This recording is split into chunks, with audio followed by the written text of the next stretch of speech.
we move into schedule awakening. Schedule awakening ini for children who having this sleep terror or parasomnia. Ataupun terjaga tengah malam menjerit-jerit menangis ataupun yang sleepwalking. Okay.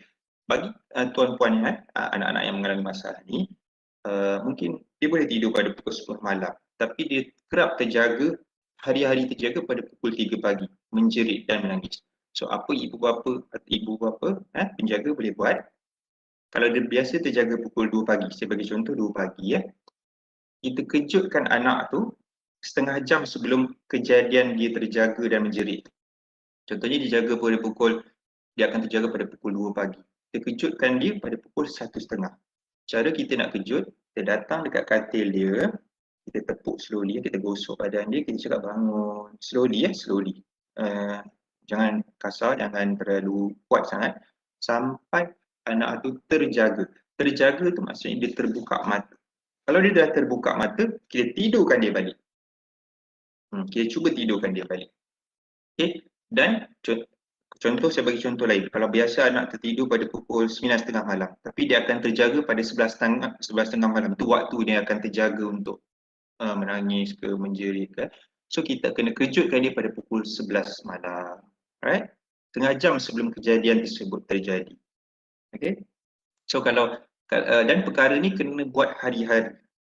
Kalau dah buat hari-hari, minggu dalam masa seminggu tu 7 hari kita buat, minggu seterusnya kita dah nampak mungkin ada hari yang anak dah tak terbangun, tapi jangan kurangkan lagi. Kalau kita nak kurangkan sehari je. Satu hari je yang kita tak kejut. Lagi 6 hari kita kejut. Dan minggu yang berikutnya, minggu yang ketiga tu kita boleh kurangkan 2 hari tak kejut. Lagi 5 hari kita kejutkan dia. Buat schedule awakening. Okay, now we move into faded bedtime. Faded bedtime ni for problems initiate sleep or prolonged sleep latency. Bagi anak-anak yang tidur lambat. Okay, kalau anak-anak yang tidur lambat, contohnya tuan-puan mungkin ada anak yang tidur pada pukul 2 pagi. Semalam dia tidur 2 pagi. Hari ni kita nak tidurkan dia pukul 10 malam. Susah. Boleh tapi susah. Mungkin kita hari ni dia tidur pukul 10 malam, mungkin pukul 2 pagi, 3 pagi dah terjaga. Dia tak dapat tu sebab circadian rhythm tu. So apa kita boleh buat? Kita kena kurangkan sikit-sikit. Semalam dia tidur ataupun biasanya dia tidur pada pukul 2 pagi. Hari ni kita cuba tidurkan dia, kita nak bagi awal sikit, which is pukul 1.45 pagi. Okay? Selama 2 hari. Besok pun pukul 1.45 pagi. Lusa kita cuba kurangkan lagi. Sikit-sikit. Bagi anak yang tidur lambat. Jangan semalam biasa dia tidur 2 pagi, hari ni kita nak tidurkan 10 malam. Susah sikit dia akan ganggu circadian biological clock dalam kat otak tu sebab dia dah synchronize. Okey, yang ni tak apa, yang ni saya tak ni lah, ini coach ni. Okey, chronotherapy.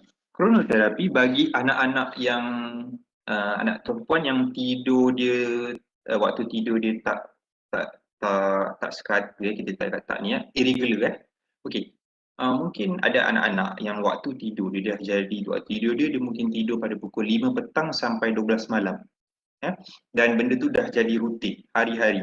Maksudnya waktu malam tu lepas pukul 12 tu dia akan berjaga sampai pagi, sampai keesokan harinya pukul 5 petang dia akan tidur. Kalau bagi tuan-puan, bagi anak-anak yang mengalami masalah, kita boleh buat chronotherapy. Chronotherapy ni di mana biasa dia tidur pukul 5 petang. Hari ni kita boleh delay sikit pada pukul 6 petang.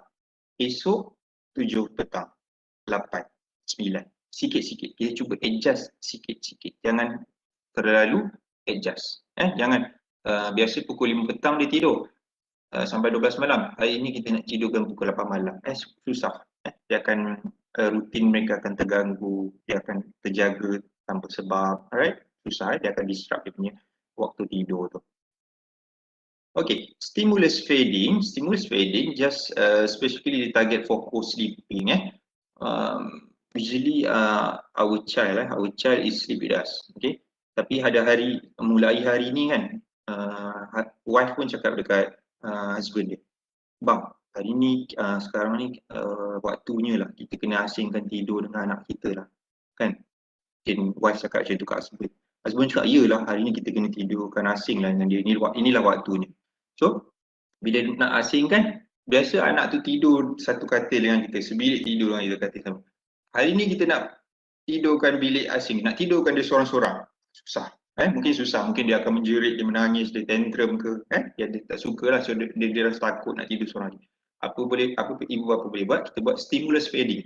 Stimulus feeding, macam biasa anak tidur dengan kita pada atas katil yang sama dengan kita. Selama 2 hari, mulai hari ni dan esok, kita cuba tidurkan anak katil berasingan tapi dalam bilik tidur kita juga selama 2 hari. Okay? Kalau dia dah okey, lusa kita cuba bagi dia tidur dalam bilik dia, tapi ibu atau ayah salah seorang kena tidur dengan dia dalam bilik dia selama 2 hingga 3 hari. Kita biasakan macam tu. Dan hari yang seterusnya kita cuba tidur dengan dia dalam bilik dia, katil yang mungkin tempat tidur yang berasing kan. Tapi bila dia dah tidur lena, tengah malam kita bangun, kita pindah tempat tidur. Dia nak asing ke tempat tidur, sikit-sikit stimulus feeding. Alright? Okay, last one will be the reinforcement. Reinforcement apa ni, dia lebih pada macam ganjaran dengan pujian. Mungkin ibu bapa kebanyakannya mungkin dah familiar tentang ni. Okay, just say short je lah. Praise praise dengan label praise. Praise ni, kalau anak kita tidur awal, kita cakap dia pandai, kita puji dia, kita cakap bagus, kita hug dia, kita peluk dia, kita thumbs up dia.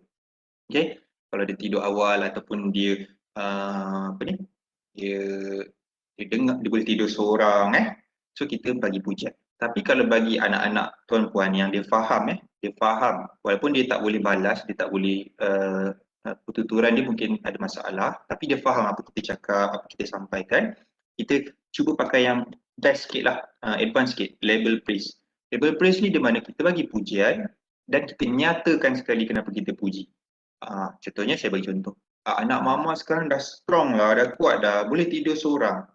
Kita cakap dia kuat dan dia sebab dia boleh tidur seorang. Anak mama sekarang hebat lah, pandai lah dia, dah boleh tidur awal. Yes, kita nyatakan macam tu. Kita cuba nyatakan kalau bagi anak-anak yang faham. Label praise. Okay, then reward or token economy. Reward and token economy pun sinonim dengan kanak-kanak autism. One of the medium for treatment for them for behavior, behavior management, behavior approach. Ibu bapa boleh buat chart ni, print ke ataupun just lukis sahaja pada kertas A4.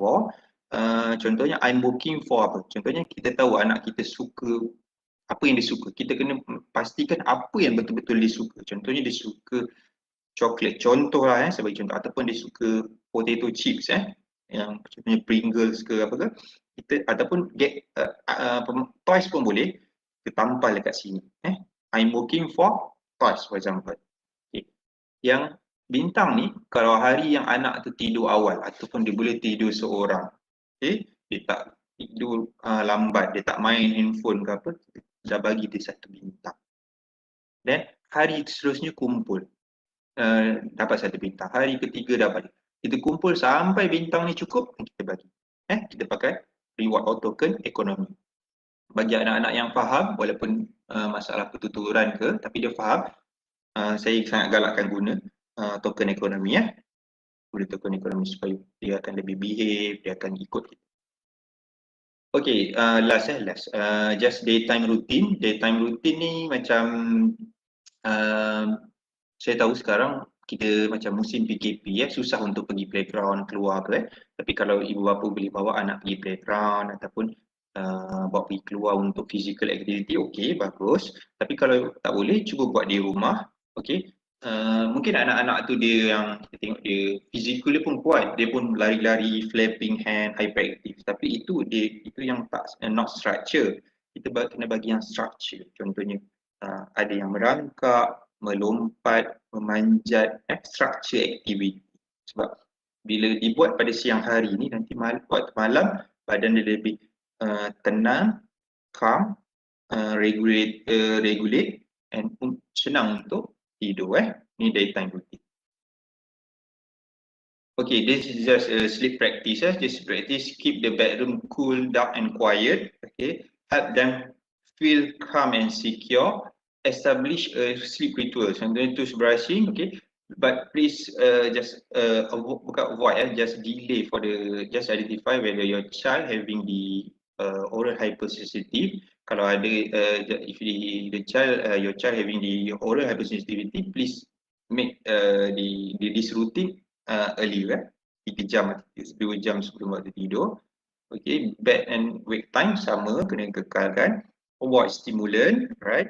Consult your anything kalau ada masalah, consult your pediatrician, beritahu dengan doktor bila next appointment, beritahu, maklumkan pada doktor masalah tidur sekian. Dan aktiviti siang hari kena penuh. Okay. Lagi satu, kalau macam saya nak, sebelum saya last bagi anak-anak yang senang cepat rasa lapar ataupun picky eaters, waktu makan malam kena selitkan diet yang ada unsur karbohidrat.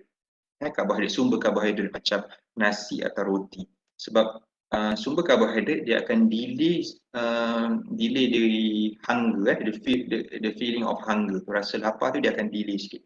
So mungkin dengan kita buat teknik ni, kita bagi makan sikit yang ada karbohidrat, ataupun kalau dia suka karbohidrat better, tak apa. Tapi kalau yang tu kita bagi sikit supaya dia tak terjaga tengah malam sebab lapar. Dia akan cari makanan ke ataupun dia susah tertidur. Okay, just ini tak apalah, ini just assessment. I think that's all from me. Thank you.